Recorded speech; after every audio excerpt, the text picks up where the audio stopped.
Ladies and gentlemen, tonight we're privileged to have a speaker that's new to the Brunswick Civil War Roundtable, although he's not new to speaking at a lot of the Civil War symposiums. We have with us tonight Kevin Pawlak. Kevin is the Historic Site Manager for the Prince William County Historic Preservation Division in Prince William County, Virginia.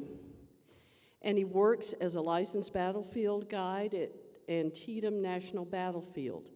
Previously, he's worked at Harper's Ferry National Historic Park, the Abraham Lincoln Presidential Library, and the Mosby Heritage Area Association. Kevin has authored numerous books and articles on various aspects of the Civil War. Additionally, he's brought with him some books that he'd be happy to sign for you tonight. And he is going to be leading the 44th Annual Spring Civil War Mosby Bus Tour, focusing on Mosby and the end of the Civil War on Saturday, May 2nd, 2025. And he has some of the brochures about that and how to go about signing up if you'd be interested in doing that. So ladies and gentlemen, let's welcome our speaker, Kevin Pawlak.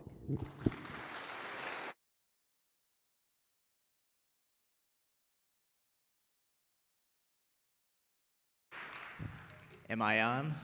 All right, perfect. I always forget that I'm wearing a mic here. Good evening, everybody, and thank you so much for having me. It really is a great pleasure to be here tonight to speak with you about what is, I think, one of the most fascinating topics as far as military campaigns go, related to the American Civil War. Before we do that, though, I really do just want to say thank you to all of you for coming out here and being here. Driving down here, this is kind of like a homecoming of sorts for me. I'm from Western New York originally, but my family used to come down to the Wilmington area on vacation when I was a kid, and thinking about it on the drive down here, I had 6 hours this morning to think about it, so I had a lot to think about on the way down here.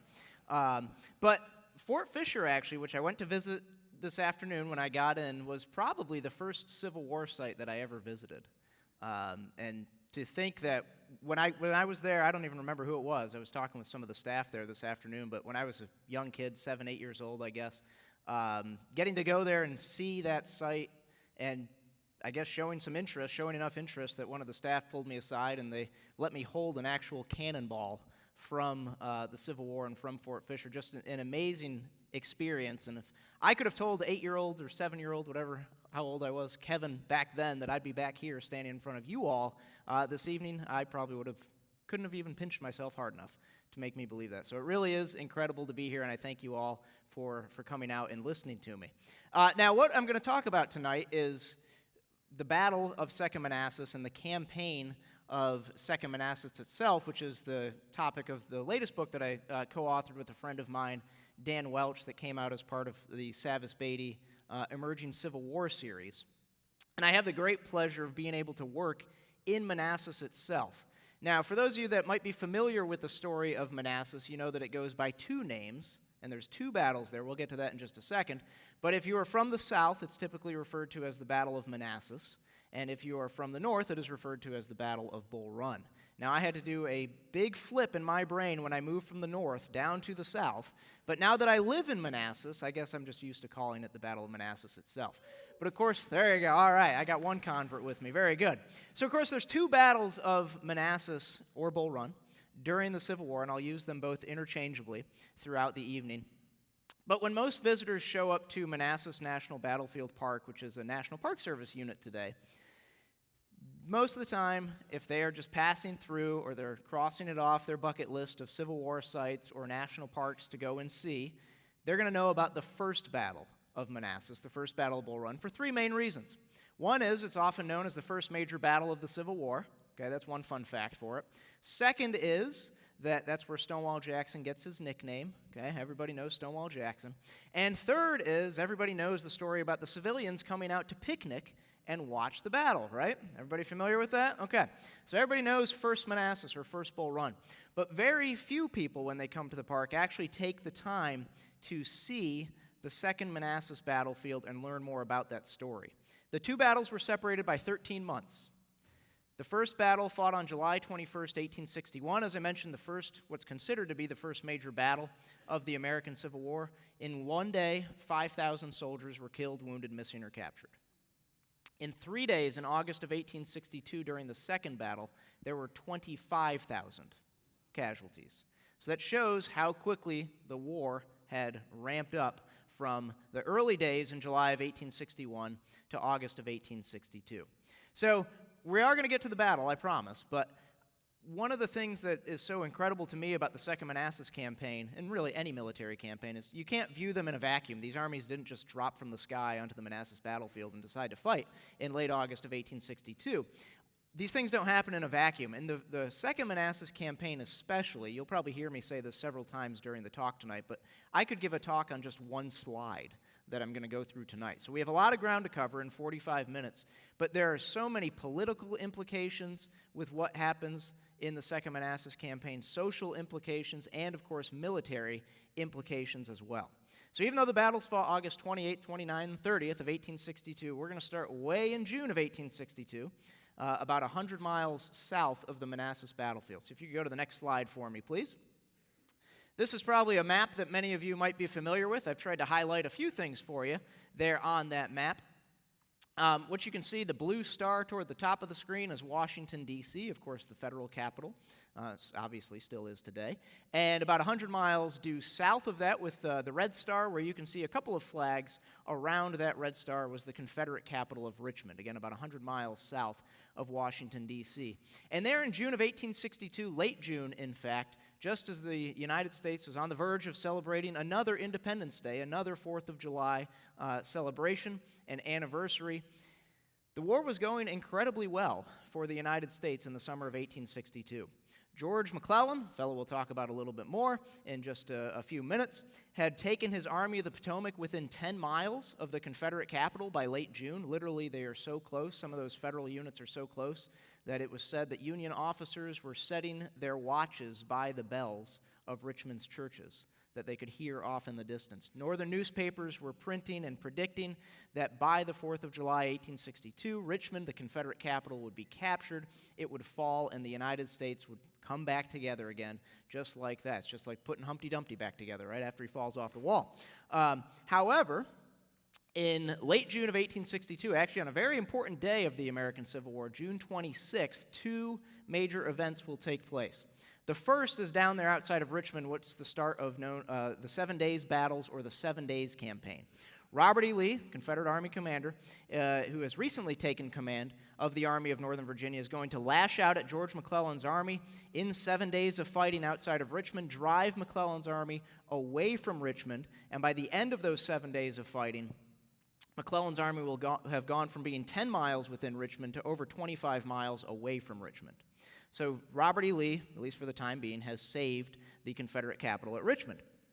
The same day that Lee's offensive began, Abraham Lincoln created a new Union Army in Virginia, and that's where if you look up on the map, you can see an American flag that's kind of fluttering above the picture of Confederate success at the 7 days, and that was the Army of Virginia, not to be confused with Robert E. Lee's Army of Northern Virginia, but that would be placed under the command of John Pope. So what you can see here is Richmond is essentially going to be pressed from two different directions. Beginning on June 26, 1862, Pope's army from the north, McClellan's army from the south and east on the Virginia Peninsula. But of course, McClellan's army is soon going to be neutralized once Lee is able to defeat his army at the 7 days battles. All right, go ahead to the next slide for me, please. Now, here's a slide of people that everybody loves when it comes to the Civil War, right? You've got George McClellan, nobody hardly has anything good to say about. John Pope, who really nobody has anything good to say about, and Henry Halleck as well. So this is, again, I could just do 45 minutes on this slide right here, but this is a fascinating relationship, and this is a relationship that is going to shape the Second Manassas campaign more than anything else. So, thinking back to the summer of 1862, actually, let's go back to the spring of 1862. George McClellan, the man you see in the bottom left portion of your screen, has been placed in charge of all Union armies. All of them, all across the United States and Confederate states. Before he departs, though, on his campaign for Richmond, Abraham Lincoln is going to remove him from his role as general-in-chief just so that McClellan can focus on his army's operations outside of Richmond. So that leaves a vacant hole at the top of the Federal High Command where nobody, except for Abraham Lincoln and Edwin Stanton, who are both lawyers and attorneys, not military professionals, are going to take charge of the Union war effort. So that's going to leave this big gaping hole in the Federal High Command at that point. So McClellan is going to be one piece of this triangle. As I mentioned, June 26, 1862, a second Union Army in Virginia, the Army of Virginia, will be created under the command of John Pope, who you see on the bottom right. Let me make sure I'm getting all my directions correct. Yeah, bottom right of your screen. I'm looking at it backwards over there. So John Pope's going to take command of the Army of Virginia. Now, John Pope had had some military success out west along the Mississippi River and in the Mississippi River Valley prior to being brought east. Lincoln is going to bring him east to bring together several Union armies that had been defeated by Stonewall Jackson in the Shenandoah Valley Campaign in the spring of 1862, and Lincoln is going to expect that Pope and McClellan are going to work well together. Now, that's not just going to happen, even though both of them proclaim that as soon as Pope takes command, McClellan says, "I'll be happy to work with you, we'll keep in daily touch." Pope says exactly the same thing. Privately, both of those men did not like each other. And there are a lot of reasons for that. The most important reason to our story, well, one of the most important reasons to our story tonight, is both of them had wildly different political views about how the war was to be prosecuted from the perspective of the United States. George McClellan believed that this should be a war simply against Southern armies, basically be a limited war. John Pope wanted to wage a much harder form of warfare, a type of warfare that was going to be waged not only against Southern armies, but against Southern infrastructure and against Southern civilians as well. John Pope was a Republican. George McClellan was a Democrat. As we all know in this day and age, those two get along perfectly, right? Okay, so thrown into all of this, as if that's bad enough, right, between those two, thrown into all of this, coming in to the Eastern Theater in early July of 1862, at John Pope's request, is the man you see at the top of the screen, Henry Halleck, who was known as Old Brains. Now, that's not necessarily a knock on him. He was a very smart and astute man, certainly. But Henry Halleck was placed in a bit of an odd situation in the summer of 1862, because prior to him being brought east and being appointed General-in-Chief of all United States armies, George McClellan actually outranked Henry Halleck. So this would be like you at work having somebody underneath you get promoted above you now, and now you have to report to the person that was reporting to you. Okay, so that's going to create a little bit of a strange dynamic there. Now, it's going to be Henry Halleck's goal to coordinate the efforts between two people who don't like each other and don't see eye to eye. Can you sense a problem coming already in all this? Okay. Now, it's only going to get worse as well, because Henry Halleck has a huge learning curve when it comes to his new job. The only person who had ever had a job like this in terms of leading hundreds of thousands of soldiers across thousands of miles of the American landscape was George McClellan, and he'd only done that just a few months. So there's no job description for what Henry Halleck is trying to do. So he's going to be immediately overwhelmed with the job, telling McClellan and Pope he can't worry about the details, he's too busy trying to raise troops out in the West, you two figure it out yourselves. Well, that's not going to go too well, is it? Okay? Now, the other problem is that between Pope and McClellan and Halleck is a serious amount of miscommunication about what is supposed to happen in Virginia should these two Union armies come together. Who's going to be placed in charge of those Union armies? George McClellan? John Pope? Is it Henry Halleck? George McClellan believes, because Henry Halleck has told him personally, Halleck said, when these two Union armies combine, wherever that may be, George, you're going to be in charge of that army. Henry Halleck, then speaking out the other side of his mouth, sort of implied to John Pope that when those two armies were combined, that Halleck himself would take charge of the Union army and sort of shove George McClellan out of the way, leaving John Pope essentially in charge. So none of the three people really know exactly what's going to happen, and it's the part of Old Brains to try to figure all of this out. So when Old Brains comes east, he's going to go down and visit George McClellan on the peninsula in early July, and Halleck is going to see a big problem in the Union war effort, and that is that there's two Union armies separated by nearly 100 miles with a Confederate army in between them. That's no way to fight a war, Henry Halleck believed. And so he decided, if you go to the next slide for me, please, to take George McClellan's army off of the Virginia Peninsula, send it up the Chesapeake Bay, Potomac River, into the area of Fredericksburg and Washington, D.C., to then join John Pope's army. And once those two Union armies combined, then they would move south, take the overland route toward Richmond, and try to attack Richmond from the north. Now, if that could have been done, and if those two armies could combine, it would be an army of approximately 130,000 Union soldiers. Robert E. Lee, in charge of the Confederate Army defending Richmond, had perhaps as much as 55,000 to 60,000 men on hand. So he would have been well outnumbered if those two Union armies could combine. Now, George McClellan was in disagreement with Henry Halleck about this, but those were his orders, and so he decided to obey them and began moving his army off the Virginia Peninsula in mid-August of 1862 to go and join John Pope. Now, you can see I've drawn these nice big arrows here. It makes it look easy to remove, 100,000 men from the Virginia Peninsula. It's going to take time. Keep that in mind. Time is a very important factor in this campaign. So in the meantime, while McClellan's army is moving off the peninsula to go and join John Pope, Robert E. Lee recognized that he was running out of time. Because if those two Union armies, again, could combine, Lee would be severely outnumbered, and he would be very hard-pressed to try and stop a Union advance against Richmond from the north. And so while McClellan's army was pulling away from Richmond, Robert E. Lee decided to act very quickly.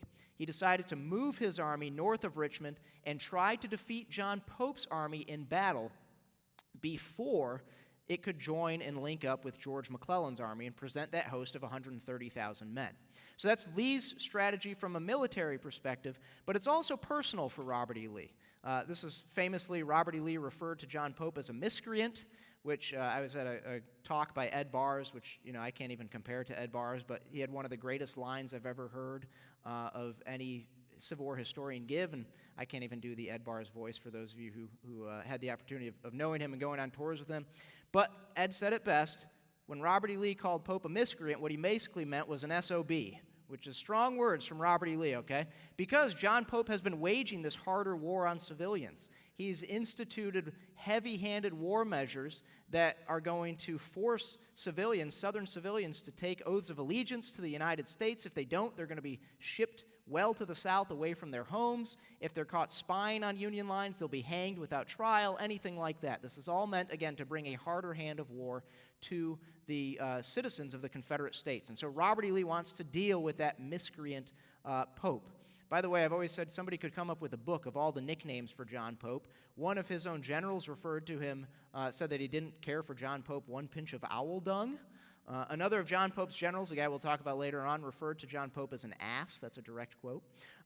So there's a lot of problems with Pope, both from a Confederate perspective and a Union perspective, but we're going to get more into that in just a little bit. All right, so Lee is going to move his army north to try to defeat John Pope's army before these two armies can link up and come together. Go ahead to the next slide for me, please. Lee is going to attempt to do that by crossing the Rapidan River just west of Fredericksburg and trying to drive Pope's army off to the west toward the Shenandoah Valley to prevent Pope's and McClellan's army from coming together. That plan is going to be foiled very quickly because on the night of August 18th, the night before Lee is supposed to launch his offensive against John Pope's army, a Union cavalry raid is going to literally almost capture Confederate cavalry chief Jeb Stuart at a small little crossroads town called Verdiersville. They won't manage to capture Jeb Stuart. They will get Jeb Stuart's famous plumed hat, which was a big loss for Jeb Stuart. But more importantly, what they would get beyond that was a series of dispatches between Stuart and Lee that indicated exactly what the Confederate plan was. So John Pope recognized that his army was essentially in a trap. They were in a bad spot. And John Pope decided to move his army back to the north bank of the Rappahannock River, which is more where you can see, around Rappahannock Station, where you see Pope in big letters there. And Pope is going to assume a very strong and very good defensive position there behind the Rappahannock River. Robert E. Lee is going to try to pry Pope away from the Rappahannock River several times, including sending Jeb Stuart and about 1,800 cavalrymen on a raid behind Pope's lines. This is known as the Catlet Station Raid, to try to just disrupt John Pope's supply line, the Orange and Alexandria Railroad. Jeb Stuart's going to fail at that, but boy, is he going to get his personal revenge, because there at Catlett Station, he and his men are going to be able to take John Pope's personal baggage, including his wallet, some of his letters, and most famously, John Pope's uniform, which in a funny war of words between Stuart and Pope, Stuart offered to trade the hostages, meaning John Pope's coat for Stuart's plumed hat. John Pope never officially responded to that, which I'm sure Stuart did not expect, and John Pope's uniform coat then went on display in a Richmond storefront for all the citizens of Richmond to go and see and gawk at as they continued to figure out how to get rid of this miscreant, John Pope. But nonetheless, all of these efforts are not going to work. Lee's not going to be able to drive Pope's army away from its strong position at the Rappahannock River, and remember, that clock is ticking, because as the two armies are staring at each other on either side of the Rappahannock River, George McClellan's Army of the Potomac was beginning to arrive in Northern Virginia and to link up with John Pope's army. So time is running out for Robert E. Lee. So on the afternoon of August 24th, 1862, go ahead to the next one for me, Robert E. Lee is going to call together the three highest members of the command of the Army of Northern Virginia beside himself in an open field in outside of a small crossroads town known as Jeffersonton. It is still a place you can go and visit today. I think Jeffersonton's population probably hasn't grown at all. Between 1862 and now, it still looks very similar to what it looked like back in 1862. But Lee is going to call together James Longstreet, his second in command, Stonewall Jackson, and Jeb Stuart.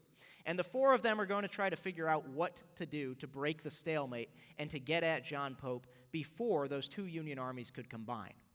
Lee is going to decide on a bold move to divide his army in half and send half of it under the command of Stonewall Jackson to march around Pope's army, get behind it, disrupt Pope's supply line of the Orange and Alexandria Railroad, hopefully pry Pope away from the Rappahannock River, get him moving, get him out in the open, and hit him at some point there when they are ready to try and destroy John Pope's army. Stonewall Jackson, as he marched away from this meeting or walked away, said famously, "My men will be moving within the hour."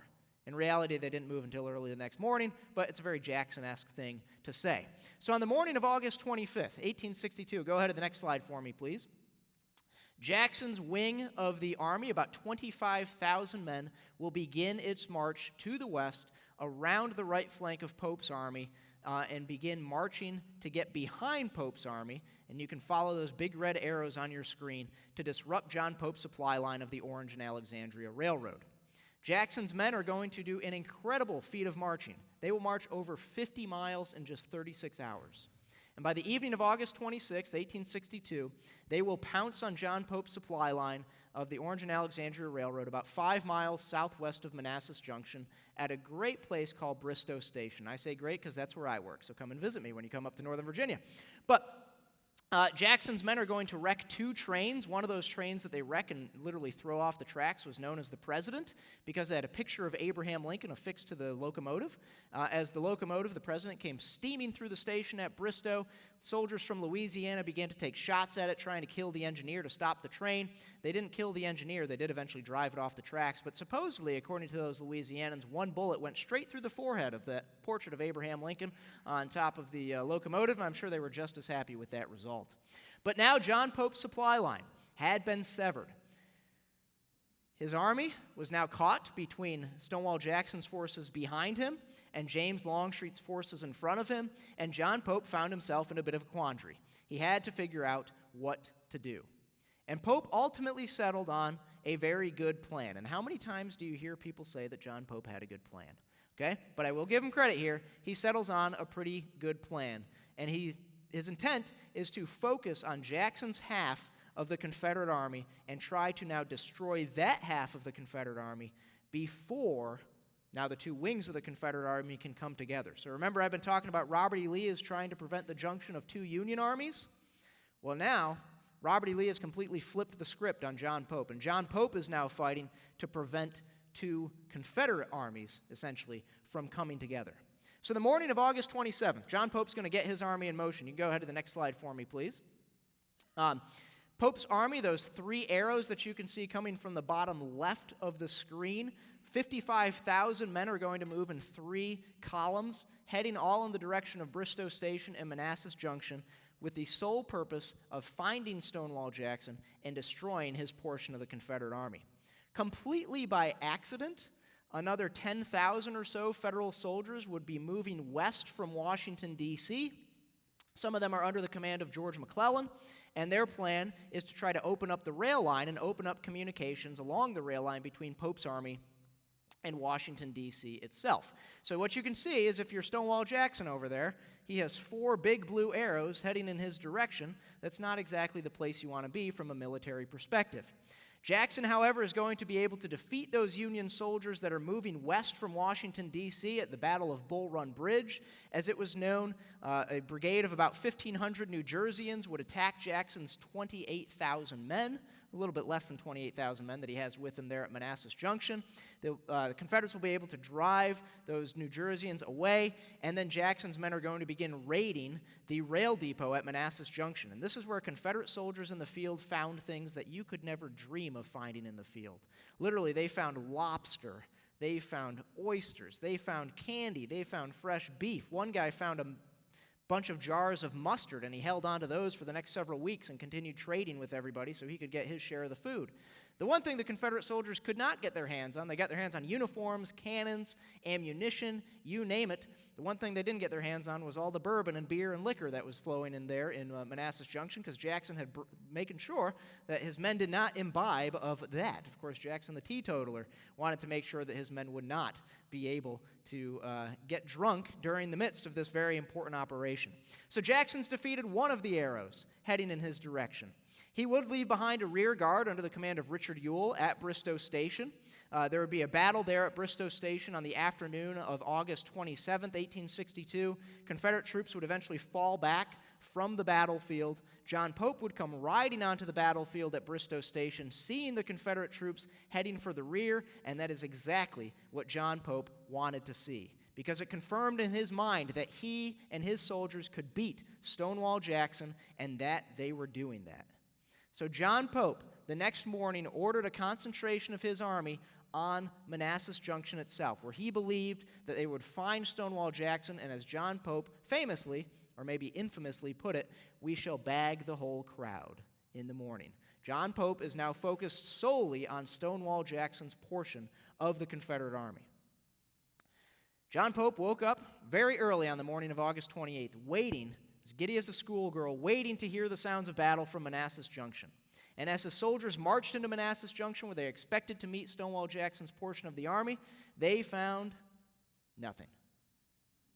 Burned out ruins of Federal rail cars and Federal supply depots. Stonewall Jackson was gone. If you go to the next slide for me, please. Where had he gone? He'd moved north from Manassas Junction to find a good defensive position at a place called Stony Ridge, just north of the old Manassas or Bull Run battlefield, where Jackson would be in a position to link up with the other half of the Confederate Army that was making its way toward him to join up the other half of the army under the command of James Longstreet, personally accompanied by Robert E. Lee. John Pope now had to spend the rest of August 28th fumbling around, sending orders, trying to figure out where Jackson's portion of the army was, and Pope at this point remained pretty much completely ignorant of the fact that the Confederate Army was within 12 miles of reuniting and joining against him. Keep that in mind. John Pope is focused on Stonewall Jackson and nothing more.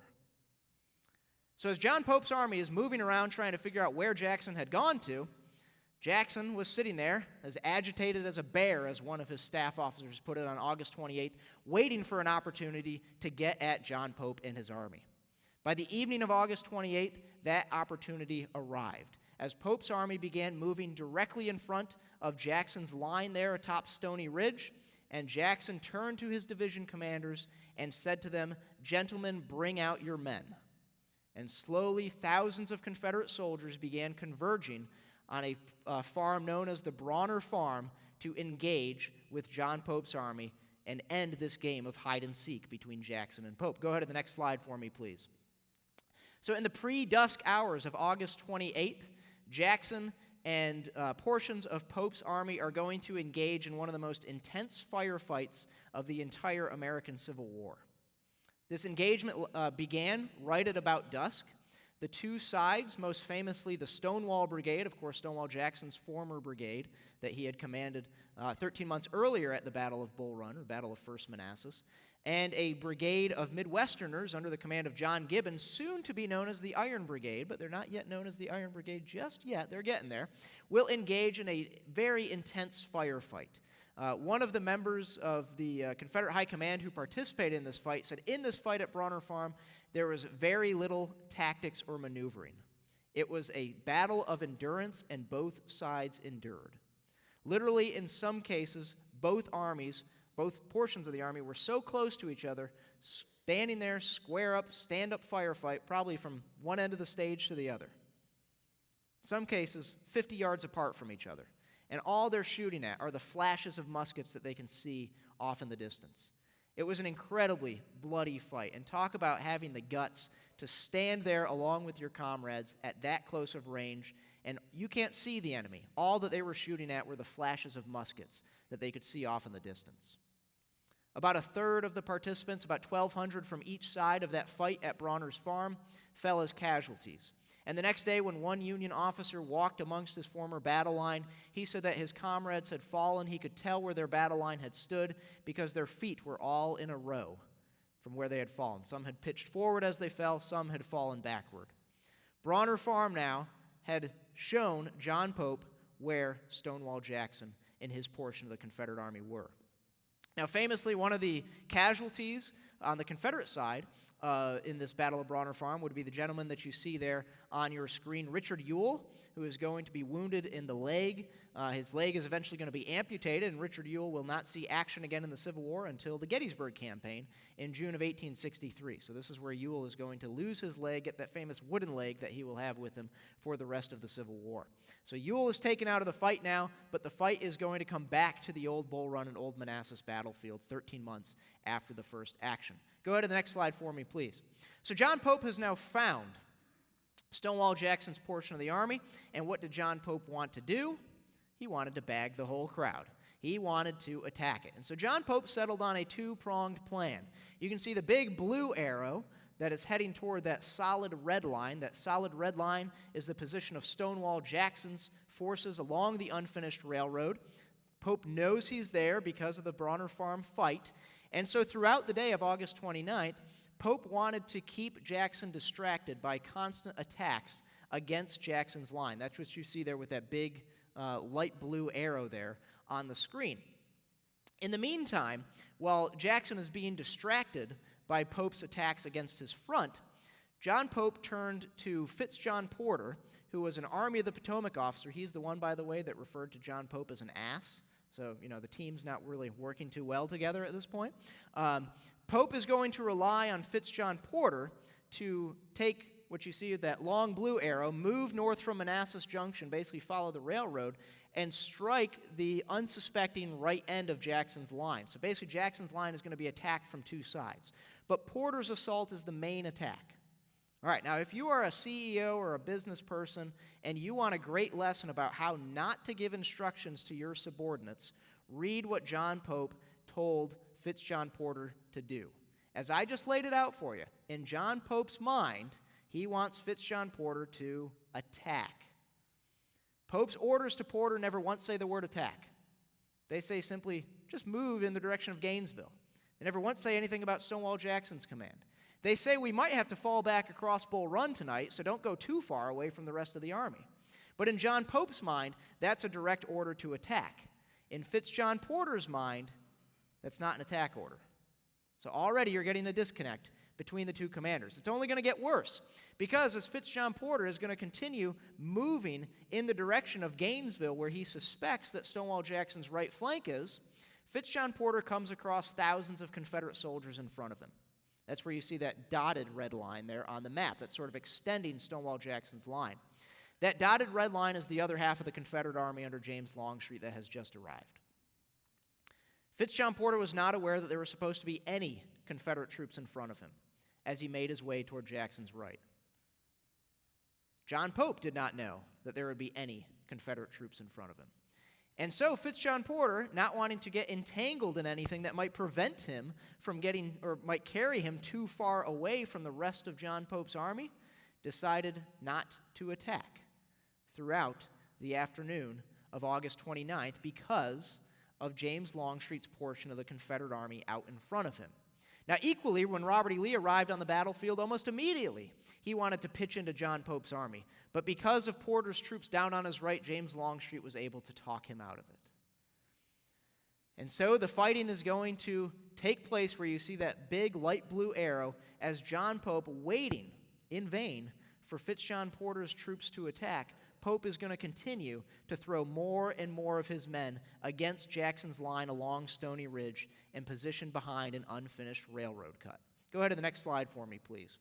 Now, throughout the day of August 29th, we don't have time to get into all of these attacks, but you can see all of these different arrows here that are labeled by all the different Union attacks against Jackson's line throughout the day of August 29th. And there's a very common theme and thread amongst all of these attacks, and that is that it's typically only one brigade, maybe 1,000, 2,000 soldiers going into the fight. They will meet with some success against Jackson's men, but then ultimately, without enough support, they will be driven back. That's what's going to happen in two of the most famous attacks of the day on August 29th. One of the earlier ones was under the command of Cuvier Grover. 1,500 New Englanders, he's the man that's toward the top of the screen that you can see there. 1,500 New Englanders, fixed bayonets, charged right into a weak point in Jackson's line. They were able to break right through Jackson's defensive position, but ultimately, without support, were driven back and Jackson's line was restored. Then as the afternoon continued, John Pope continued waiting for Fitzjohn Porter to attack. Finally, he issued explicit attack orders to Porter, telling him to attack. However, by the time they reached Porter, it was dark. But Pope wanted Porter to attack. And to keep Jackson's eyes fixed away from Porter, Pope sent in the largest attack of the day, about 2,500 men under the fiery Union General Philip Kearny.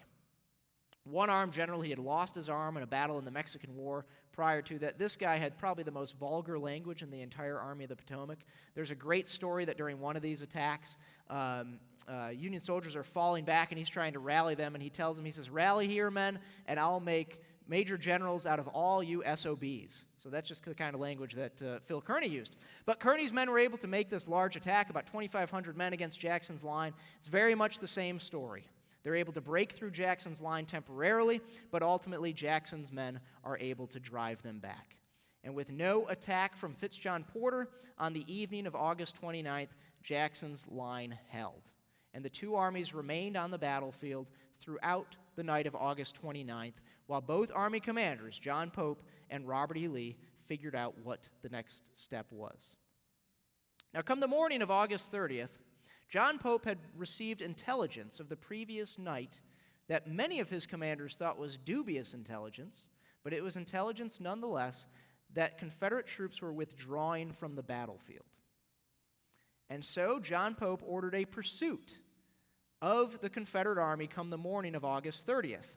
However, as his Union troops began to move forward, they realized, after they came under heavy Confederate artillery fire, that the Confederate army was, in fact, still there. And more warnings were sent to John Pope's headquarters that James Longstreet's portion, the other half of the Confederate army, was now present on the field and were endangering the left end of John Pope's line. John Reynolds, famous guy that catches a bullet at Gettysburg on day one, right?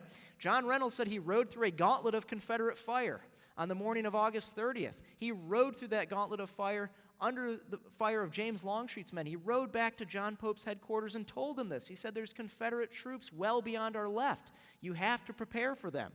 And John Pope's response was, "Well, I think not," whatever that means. And he continued to ignore that the other half of the Confederate army was on the field.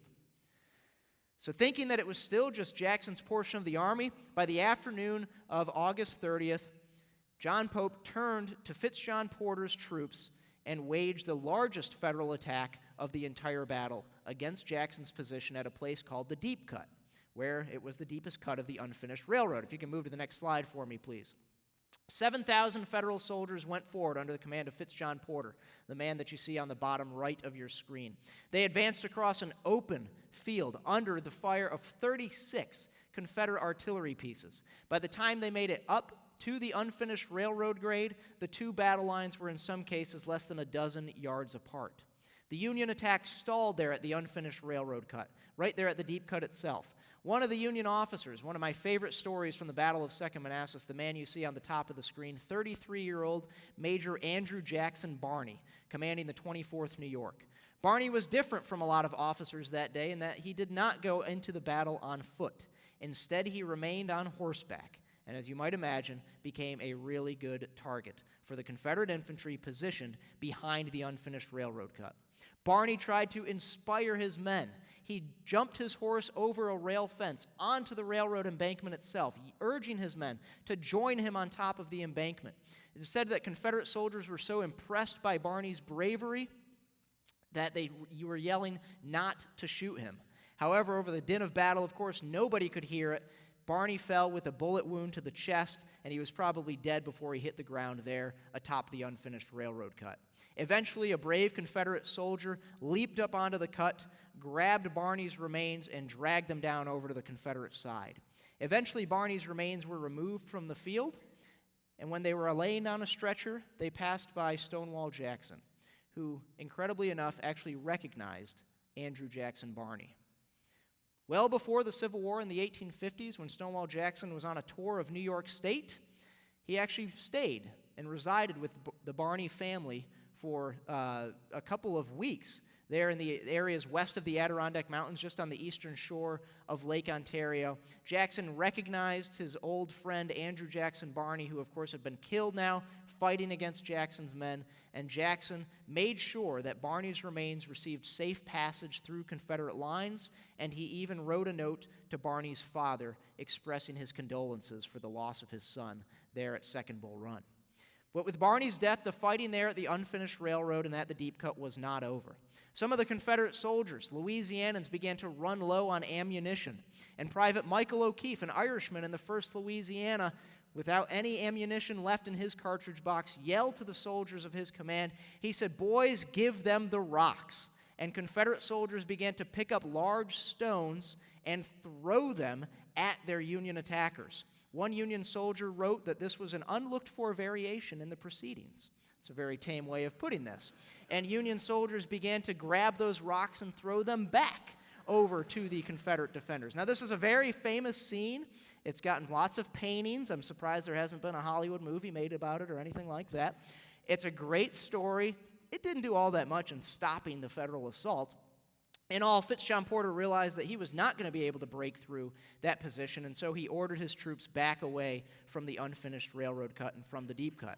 As one Massachusetts soldier made his way back across that open field under the fire of all those Confederate rifles and artillery pieces, he said that with all of the dust and dirt being kicked up by those bullets and cannonballs, he said that the scene reminded him of a Massachusetts mill pond in a rain shower, with the raindrops instead being iron balls and lead bullets, kicking up the dirt as he made his way back across that open field.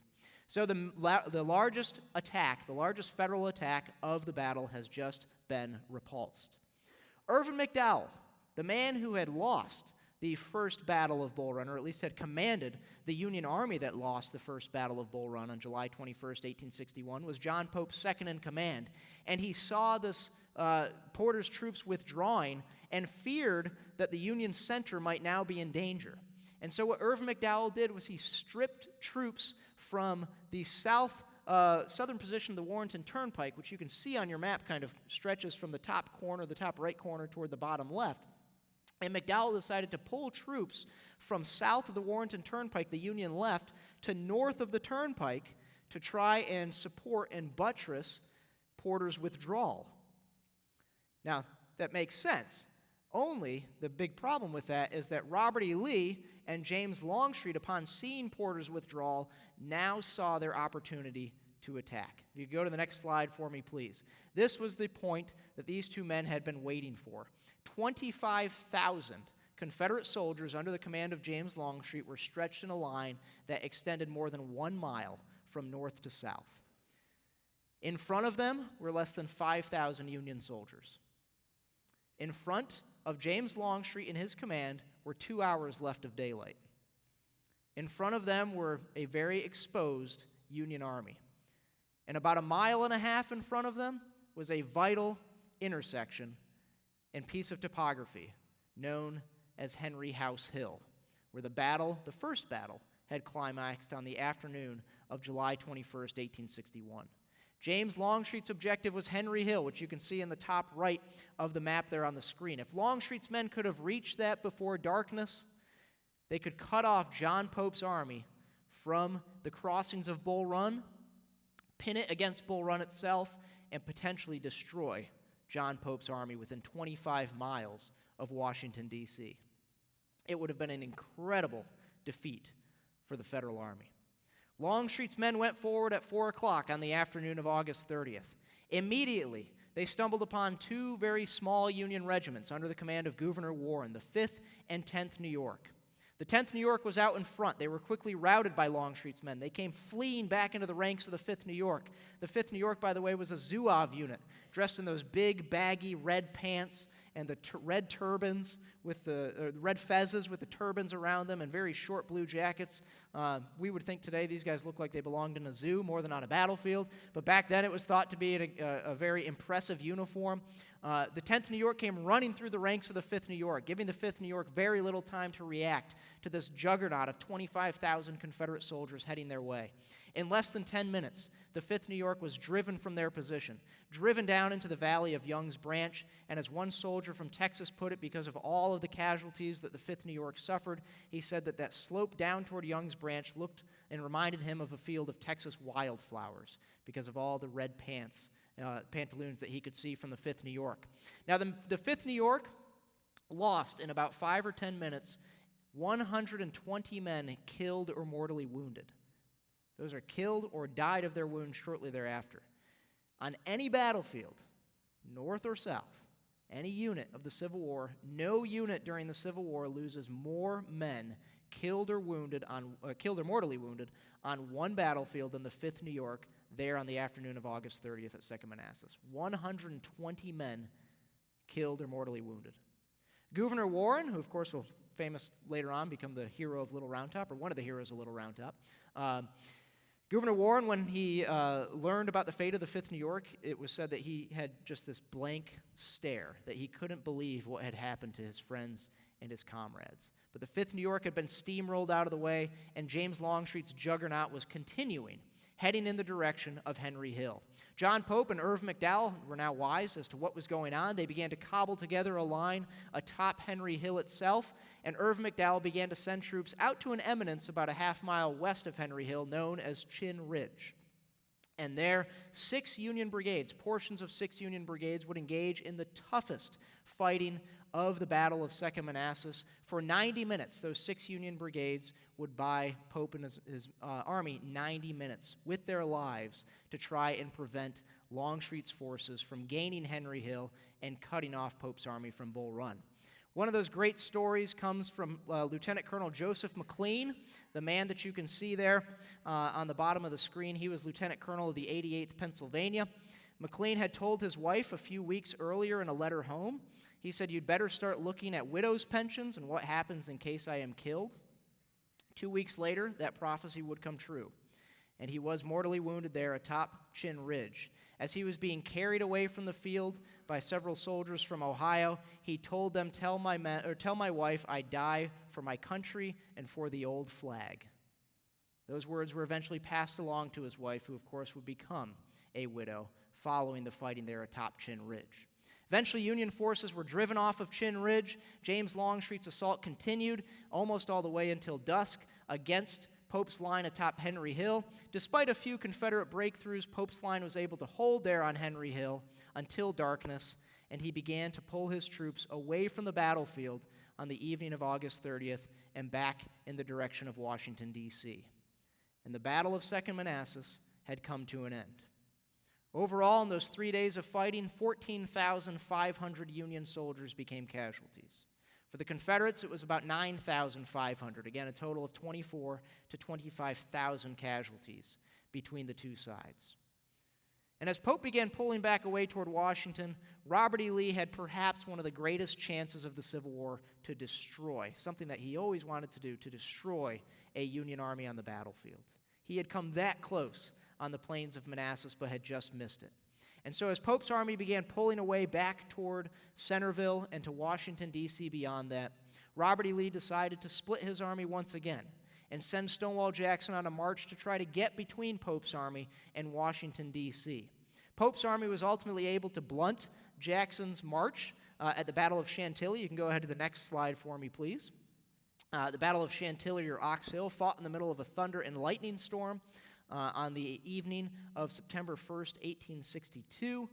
This is a very interesting little battlefield. Unfortunately, all that's preserved of the battlefield today is literally pretty much the size of this auditorium. That's all that's left. This is really the birthplace of the modern battlefield preservation movement. But in that fight, the Union troops that were the attackers against Jackson's men were able to blunt and stop Jackson's march to get between Pope and Washington. 2 Union generals were killed in the action, however, Isaac Stevens, who you see on the right-hand side of your screen, and that one-armed son of a gun, Phil Kearny, would also be killed in the fighting there that brought an ultimate end to the Second Manassas campaign and allowed John Pope and his Army of Virginia to make its way back to within the defenses of Washington, D.C.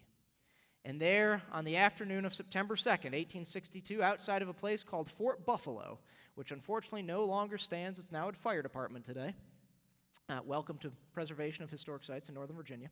John Pope, who's exhausted, he's powder-grimed. He's probably gotten very little sleep. He, of course, hasn't had a bath, or, well, they didn't have showers back then, or anything like that. Had a good wash in several days, I'm sure.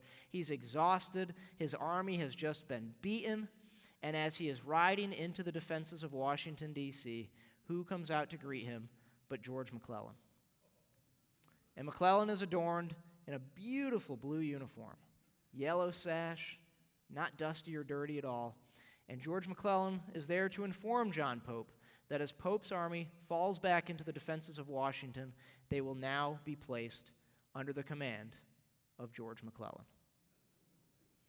And it will be McClellan's responsibility to take charge of those Union forces, put them back together, and to lead that Union army out from behind the defenses of Washington to try and drive Robert E. Lee's army away from Washington. But of course, at this point in the war now, Robert E. Lee has done something quite incredible. In a span of 3 months, actually, he had taken the war from the gates of the Confederate capital at Richmond to the gates of the Federal capital at Washington, D.C. And with his foot on the gas pedal, holding the initiative firmly in his hands, Robert E. Lee, in early September of 1862, decided to take his army across the Potomac River into Maryland, to keep his foot on the throat of the United States and look for a war-winning measure across the Potomac River in Maryland. Of course, you can go to the next slide for me, please. When Lee moved north into Maryland, his army would be greeted by Federal soldiers not under the command of John Pope, but now under the command of George McClellan. And just 3 weeks following the Battle of Second Manassas, those two armies would meet once again, not along the banks of Bull Run, but instead along the banks of Antietam Creek on September 17, 1862. Thank you all very much, and I'll be happy to answer any questions that anybody might have.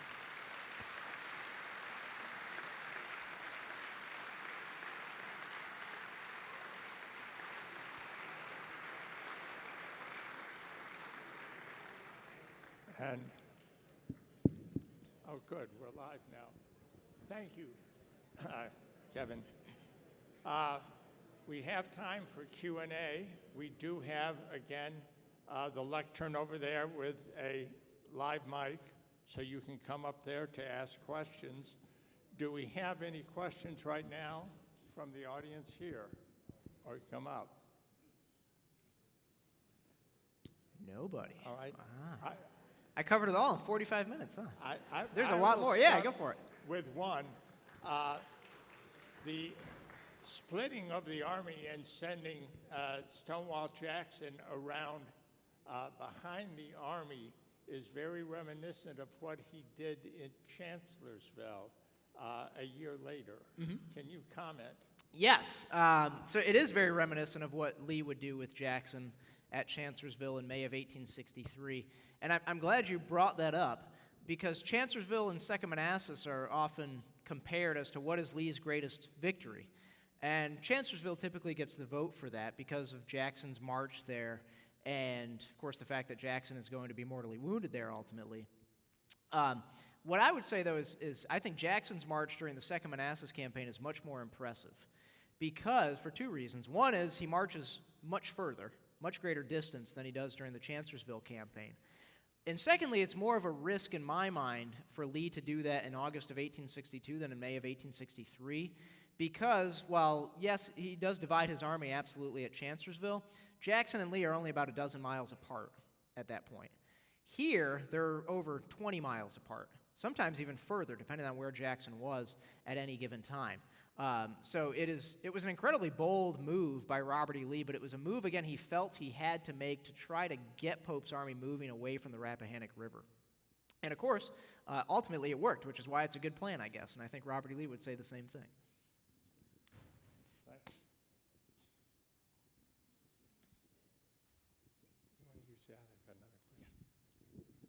As all this was going on, if the Union Army had left at least some troops east of Richmond, wasn't Richmond like totally undefended? And couldn't the Union, if they had some part of an army there, have captured Richmond during that time? Maybe. There were some Union troops that were left east of Richmond at Fortress Monroe, about 50 miles down the Virginia Peninsula from Richmond. But when Robert E. Lee had taken command in early June of 1862, the first thing that he had done, a lot of his soldiers actually criticized him. They referred to him as the King of Spades, Granny Lee, things like that, because they weren't fans of Robert E. Lee, because what he had them doing was digging an extensive network of fortifications and earthworks outside of Richmond to prevent that very thing from happening, to prevent federal troops from taking Richmond. And of course, ultimately, it worked all the way until April 1865, and really the reason Richmond fell in April of 1865 is not because the city itself fell, but because Petersburg to the south fell, and that unhinged Lee's line at Richmond. So that was the purpose. That's what Lee hoped would happen, is that by building that extensive network of fortifications that it would prevent Richmond from being attacked, and it worked. And it basically bluffed the Union Army into ever trying to attack it directly until, very late on in the Civil War. Any other questions at all? Other questions that we have?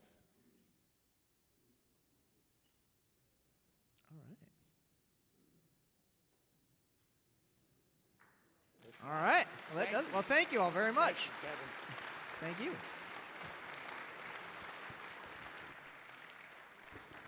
Thank you. Kevin will be down front with his books that he's written to sign them if you're interested in purchasing them. And then we have also the sign up for Bentonville if you're interested here and in the back of the auditorium. Thank you.